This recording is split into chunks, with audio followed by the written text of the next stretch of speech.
বিসমিল্লাহির রহমানির রহিম। Adobe muse টিউটোরিয়ালে আমি মোহাম্মদ নিজামুদ্দিন আপনার সকলকে পুনরায় স্বাগত জানাচ্ছি। আমি আজ দেখাবো আপনাদেরকে আপনি ব্যাকগ্রাউন্ড কীভাবে চেঞ্জ করবেন। তো ব্যাকগ্রাউন্ড চেঞ্জ করা এখানে দেখা যাচ্ছে আমাদের ব্যাকগ্রাউন্ডটা হোয়াইট কালারের দেখা যাচ্ছে। তো যে এখানে আমরা ব্রাউজ ফাইল যে আমি এখন কালার চেঞ্জ করতে চাই, যে আমি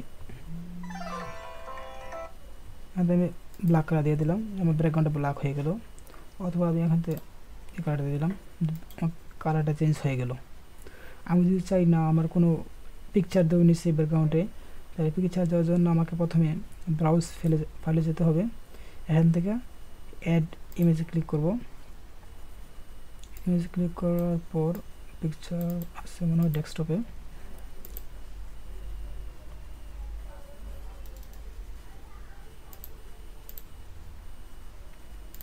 এই পিকচারটা ওপেন করে দিলাম। এই পিকচারটা ওপেন হয়ে গেল। যদি পিকচারটা আমি যদি মাঝামাঝি দিতে চাই, তাহলে আমাকে এখানে পজিশনে এখানে থেকে কর্নারে দেওয়া আছে, পজিশন মাঝখানে দিয়ে দেবো। এই পিকচারটা মাঝখানে হয়ে গেল। তারপর যদি আমি চাই যে না আমি পিকচার না দিয়ে গ্রেডিয়েন্ট কালার দেবো, অথবা আমি পিকচারটা যদি অনেক সময় দেখা যায় পিকচার সাইজ কম হওয়ায় পিকচারটা পরিপূর্ণ হয় না, পেজের মধ্যে পরিপূর্ণ না হওয়ার কারণে এখানে আমি ফিল স্কেল টু ফিল অথবা ফিট আছে, ফিট থাকলে আমি এটা যদি পিকচারটা জুম এবং সাইজ ঠিক থাকে তাহলে এই ফিটে দিয়ে দেবো। আর যদি পিকচারটা রেজলিউশন কম হয় তাহলে সাইজ ঠিকঠাক না হয় তাহলে আমি এখানে স্কেল টু ফিলে ক্লিক করে দেবো। ক্লিক করে দেখা যাচ্ছে যে সবটা পেজে একটা পিকচার হয়ে গেল। আর যদি আমি এখানে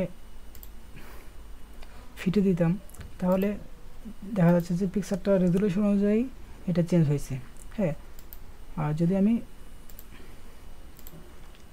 টাইলে দিই তাহলে পিকচারটা ছোটো ছোটো আকারে যতটুকু রেজলিউশন নেওয়ার কথা এতটুকু নিয়ে অনেকগুলো পিকচার হয়ে এটা এখানে দেখা যাচ্ছে যে একটা পিকচার 3বার হয়ে গেছে। তো আমি আমার পিকচারটাকে যদি রেজলিউশন ভালো হয়, আমি ভালো রেজলিউশন একটা পিকচার দিচ্ছি।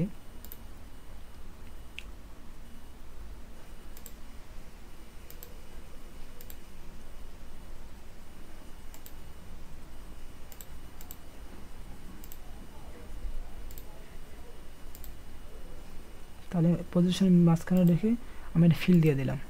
ফিল দিলে দেখা যাচ্ছে যে যদি এই পিকচার রেজলিউশন ভালো না, দেখা যাচ্ছে যে এটা পরিপূর্ণ হয়ে গেল এবং সুন্দর। আপনি চাইলে আপনি আরও সুন্দর পিকচার দিতে পারেন, তো টেক্সচার দিতে পারেন, তাহলে আপনি যদি আপনার কাছে কালেকশন থাকে আপনি দিতে পারেন।